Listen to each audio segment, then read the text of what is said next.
गुरु जी का खालसा वाहिगुरु जी की फतेह। जन्म साखी 10 गुरुओं की सूरज प्रकाश ग्रंथ साखी गुरु गोविंद सिंह जी की जीव की अंतिम गति का भेद। एक दिन गुरु जी के दरबार में एक पंडित आया। उससे कुछ सिखों की बातचीत चल पड़ी कि संसार में मर कर जीव की क्या गति होती है। सबने अपने अलग अलग विचार बताकर फिर गुरुजी के पास इसका निर्णय करने की प्रार्थना की। सदगुरु जी ने कहा, जैसे किसी की इच्छा हो वैसे ही उसके मन के तरंग होते हैं और इन तरंगों मीन्स वासना का बाधा जीव मरता और पैदा होता है। जिस तरह कुएं की टीड़े रस्सी से बंधी हुई कभी भरी और कभी खाली ऊपर नीचे चक्कर लगाती रहती है और जो रस्से से टूट जाती है वे आने जाने के फेर से छूट जाती है।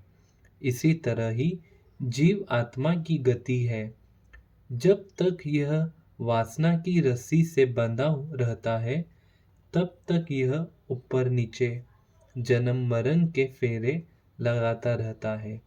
परंतु जब वासना की रस्सी टूट जाए तो इन चक्करों के फेर से छूट जाता है और अपने स्वरूप में लीन हो जाता है। आप जी का यह वचन सुनकर सारी संगत ने आप जी को नमस्कार किया। धन गुरु गोविंद सिंह जी महाराज। और उपदेश। एक दिन कुछ प्रबुद्धि पुरुषों ने गुरु जी के पास प्रार्थना की कि महाराज, श्रद्धा में मूर्ति पूजा करनी अच्छी है या नाम जपना अच्छा है। गुरु जी बोले, भाई, मूर्ति पूजा उसका ध्यान तामसी और जड़ श्रद्धा है, परंतु प्रभु का स्मरण 7 गुणों श्रद्धा है। इससे श्रेष्ठ सुख तथा आत्मज्ञान की प्राप्ति होती है।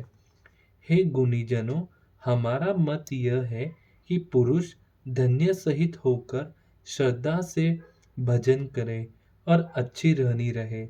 कलयुग में प्रभु का नाम जपना ही सबसे बड़ा कर्म तथा धर्म है। सिख सुबह उठकर स्नान करे, परमात्मा का स्मरण करे, भूख लगे तो भोजन खा, वह घर के बने हुए भोजन को अमृत करके खाए। धन श्री गुरु गोविंद सिंह जी महाराज। पुरुष पराय शास्त्र, पराई घोड़े, पराई स्त्री, पराया धन और पराय देश से कभी प्रीति न करे। धरती, गाय, लड़की, विद्या यह श्रेष्ठ दान है, परंतु अन्य दान सबसे बड़ा और श्रेष्ठ है। सब पाठों से श्रेष्ठ पाठ नाम स्मरण है। सभी योनियों में मनुष्य योनि श्रेष्ठ है, परंतु अच्छी करनी के बिना मरण जीना दोनों बुरे हैं।